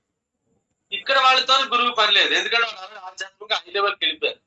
ఈ సందిగ్ధం ఉన్న వాళ్ళతోనే గురువుకి పని, పరమాత్మకి పని. నేను కొంచెం పాలిష్ చేసాం ఇటు వెళ్తాడు, లేదు ఎంత ట్రై చేసినా లొంగలేదంటే ఇక్కడికి వెళ్తాడు. ఇది సత్యం. అన్ని కూడా మన చేతుల్లో ఉన్నాయి. సో మిత్రులారా, మళ్ళీ రేపు కలుసుకుందాం అందరం. మైక్ ఏమమ్మా లక్ష్మి గారు చెప్తున్నారు? అదే గురువు గారు, ఏకనాథుడికి కూడా పాండురంగడి దర్శనం అయిపోతుంది కదా. దర్శనం అయిన తర్వాత గోరా కొంపరింటికి భోజనానికి వెళ్తే ఓటికొండ అని చెప్తారు. అదేంటి నేను సాక్షాత్ పరమాత్మతో మాట్లాడుతున్నాను, నిత్యము నా నైవేద్యం స్వీకరిస్తాడు, నన్ను ఓటికొండ అన్నారే అని వెళ్ళి పాండురంగన్ని అడుగుతాడు. నువ్వు ఈ రూపంతో కావాలన్నా వచ్చాను, కానీ దీనికి అవతల స్థితి ఒకటి ఉంది, వెళ్ళి గురువుని ఆశ్రయించమంటాడు. అప్పుడు గురువు గారి దగ్గరికి వెళ్తే ఆయన తల కింద ఒక శివలింగం, కాళ్ళ దగ్గర ఒక శివలింగం పెట్టుకొని పడుకొని ఉంటారు కదా. అయ్యయ్యో ఈయనేంది తల్ల కింద కాళ్ళ దగ్గర పెట్టుకున్నారని, అయితే అట్లయితే కాళ్ళు తీసి పక్కన పెట్టినానా అంటే ఎక్కడ పెట్టినా అక్కడ శివలింగాలు వస్తాయి. అప్పుడు ఆయన పరమాత్మ సర్వత్రా వ్యాపించి ఉన్న తత్వాన్ని బోధిస్తాడు, బ్రహ్మజ్ఞానాన్ని. ఆ తర్వాత వచ్చినటువంటి ఆయన రొట్టె ముక్క తింటూ ఉంటే ఒక కుక్క లాక్కోపోతుంటే పాండురంగా రొట్టె గట్టిగా ఉంది, ఇదిగో నేతిలో ముంచుకొని తినమని పరిగెడతాడు. అప్పటి వరకు విగ్రహంలో చూస్తున్న పాండురంగాన్ని సర్వత్రా చూసే స్థితికి చేరుకుంటాడు. ఇప్పుడు మీరు చెప్తూ ఉంటే నాకు ఆ కథ స్ఫురించింది. సర్వత్రా చూసే స్థితికి చేరుకుంటాడు. సో అది మీరు అన్నట్టు సాకార ఉపాసన మనం అడిగాం కాబట్టి ఇస్తారు, కానీ బట్ అది శాశ్వతం కాదు. అక్కడి నుంచి ఇంకొక హై లెవెల్ ఉంది, సర్వత్రా వ్యాపించి ఉన్న పరమాత్మను చూసే స్థితికి ఎదగాలి. అదే ఆత్మానుభూతి. ఇప్పుడు మీరు మాట అన్నారు లక్ష్మి గారు, చెప్తూ ఒక మాట చెప్పండి. పరమాత్మ దర్శనం ఇచ్చినా సరే ఈయనకేమన్నాడు, ఇంకా వెనకాల స్థితి ఉంది, వెళ్ళి గురువు దగ్గరికి వెళ్ళాను, గురువు దగ్గరికి వెళ్ళమన్నాడు. అవును, మాకు సచ్చరితలో ఒక మాట వస్తుంది గురువు గారు, భగవంతుడు తన బిడ్డలను తన భక్తులను గురువుకు అప్పచెప్పడం ఒక విచిత్రమైన ఘటన అంటాడు. ఒక విచిత్రం అది. యాక్చువల్గా నేను భగవంతుని కొలి చేశాను కదా, మళ్ళీ గురువుతో ఏం పని కాదు. గురువు మాత్రమే సర్వత్రా వ్యాపించున్న పరమాత్మని చూపించగలడు, గురుతత్వాన్ని చెప్పగలడు. గురువు అవసరము. అందుకే కదా రాముడికి కృష్ణుడికి కూడా గురువు అవసరమైనాడు, వశిష్ఠుడు అవసరం అయ్యాడు కదా రాముల వారికి. పరమాత్మే స్వయం వచ్చిన వశిష్ఠుల వారి చేతే కదా చెప్పించుకున్నారు. అంతే. అది చెప్తున్నా, అది ఇచ్చి పరమాత్మ దర్శనం ఇచ్చినా సరే మరొక్కసారి బాబు ఇంకొంచెం వెనకాతలు ఉంది, చాలా నేర్చుకోవాల్సింది, వీళ్ళు ఒక్కసారి సేవించి అంటాడు, గురువు పేరు చెప్తాడు, ఈయన వెళ్తాడు. ఎందువల్లంటే పాండురంగుడు దర్శనం ఇస్తున్నాడన్న అహం పెరిగిపోయింది కదా. అహాన్ని అణిచేది గురువు ఒక్కరే కదా. ఈయన మాట్లాడుతూ ఎండలో నిల్చుంటున్నాడు, ఎప్పుడు పెడితే అప్పుడు వస్తున్నాడు. ఆగు ఒక్క నిమిషం ఆగు, ఎందుకు వచ్చాడు, తల్లిదండ్రులు సేవ చేస్తున్నాడు, ఒక నిమిషం ఆగు అన్నాడు కాబట్టి అవును గురువు గారు ఆగాడు. అక్కడ వీడేదో శుభ్రంగా ఏదో పడుకొని ఏదో కాలు మీద కాలేసి కూర్చో ఒక నిమిషం ఆగంటే భగవంతుడు ఆగలేదు. తల్లిదండ్రులు సేవ చేస్తున్నాడు కాబట్టి మనసులో భగవంతుని కొలుస్తున్నాడు కాబట్టి బాగుంటాం, కానీ వచ్చాడు. కొంచెం ఆగు, ఒక్కసారి ఆగు, నేను కొంచెం పనిలో ఉన్నాను. ఆగాడు, ఎవరి కోసం ఆగాడు, అలాగే ఉండిపోయాడు అంతే. పండరిపురం మీరు వెళ్తే మొహమంతా కూడా చెమటలు పెట్టి, అందుకే ఆ విగ్రహం కూడా అలాగే ఉంటుంది, కొట్టినట్టుంది, ప్లెయిన్ గా ఉండదు, వెంకటరమణమూర్తి విగ్రహంలాగా ఉండదు. అది చెప్తున్నా, ఈ రహస్యాలు తెలుసుకుంటున్నప్పుడు మనకు అసలు విషయం అర్థం. ఈ గురువు కూడా దీంట్లో పండిపడి, ఈ గురువు తన గురువుని దర్శనం చేసుకొని ఆ గురువు ద్వారా పరమాత్మ దర్శనం పొందిన వాడు తన అని శిష్యులు చెప్తాడు. కానీ శిష్యులు ఏమనుకుంటారు, వీడికే దర్శనమైందా లేదని డౌట్. అది చెప్తారు. అజ్ఞానం అంత చాలా ప్రమాదకరమైనది, చాలా ప్రమాదకరమైనది. అజ్ఞానం అహంకారానికి దారితీస్తుంది. అహంకారం అజ్ఞానానికి దారి. చాలా ఈ గురువు తిన్నగున్నాడా, కాళ్ళ కింద శివలింగం. గురువు ఇంకా ఏంటంటే కాళ్ళ కింద శివలింగం, తల కింద శివలింగం పెట్టి పడుకుంది. పరీక్షలకి ఉంటుంది. స్వామి సమర్థ ఆంజనేయ స్వామి గుడిలో కూర్చొని అశుద్ధం తీసుకొని వస్తే ఆ మూట కట్టేసి అది ఆంజనేయ స్వామి చేతిలో పెడతాడు. పుస్తకం చదవండి, స్వామి సమర్థ అక్కడికోట మారాడు. కోలే వచ్చాడు కదా అని ఛాన్స్ ఇస్తే ఈయన వెళ్ళేసి అశుద్ధం దాని గుడిలో పక్కన పెట్టాడు. అది దాని చేతిలో వేలాడి తీసాడు. ఇసి వాళ్ళు చేసేవి ఎందుకంటే తెలియక కాదు, వాళ్ళకేం కాదని కాదు, విపరీతమైన జ్ఞాన స్వరూపులు వాళ్ళు. స్వామి సర్వం బ్రహ్మమయం కదా గురువు గారు, బ్రహ్మమయం. సర్వం బ్రహ్మమయం. రామకృష్ణ పరమహంస ఒక మాట చెప్తారు. ఒకరు అడుగుతాడు, నాకు బ్రహ్మజ్ఞానం వచ్చిందని ఎలా తెలుస్తుంది గురువు గారు అంటే, తీసుకొని వెళ్ళి ఇదిగో ఈ మురికి కాలువ చూపిస్తారు, పక్కన గంగా నది పారుతూ ఉంటుంది. ఈ కాలువ ఈ గంగా నది నీకు సమానంగా కనబడ్డ రోజు నీకు బ్రహ్మజ్ఞానం వచ్చినట్టే. మురికి కాలువ.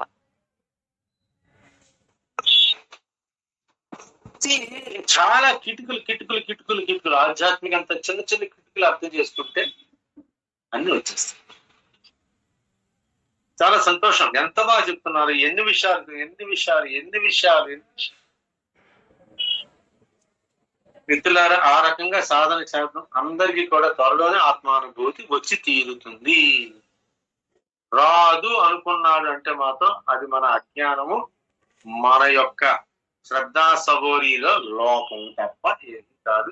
గురువు మీద నమ్మకము, శ్రద్ధ, సహనము, ఈ మూడు ఉంటే ప్రతి ఒక్కరికి కూడా భగవంతుడి దర్శనం అనేది చాలా సులభమైనది.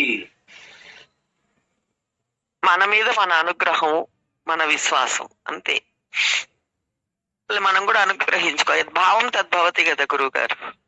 నాకు ఈ జన్మలో కాదు అనుకుంటే సరే, ఆయన కూడా వదిలేస్తాడు. సరే పోనీ ఈ జన్మకు వద్దు అనుకుంటున్నాడు, అంతే కదా గురువు గారు. రెస్ట్ తీసుకొని జన్మ కానిచ్చేసి అని చెప్పి ఆయన వదిలేస్తాడు. చక్కగా చాలా చక్కని మీటి జరిగింది మిత్రుల. 8 చెల్లరైంది. చాలా సంతోషం. ఒక్కసారి అందరూ కూడా మైక్ లాంచ్ చేసుకొని చిదానంద రూప శివోహం శివోహం పూర్తి విశ్వాసంతో, శ్రద్ధతో, సబూరితో చెప్పండి. చిదానంద రూప శివోహం శివోహం చిదానంద రూప శివోహం శివోహం. శుభం భూయ. అందరికి శుభం భూయ.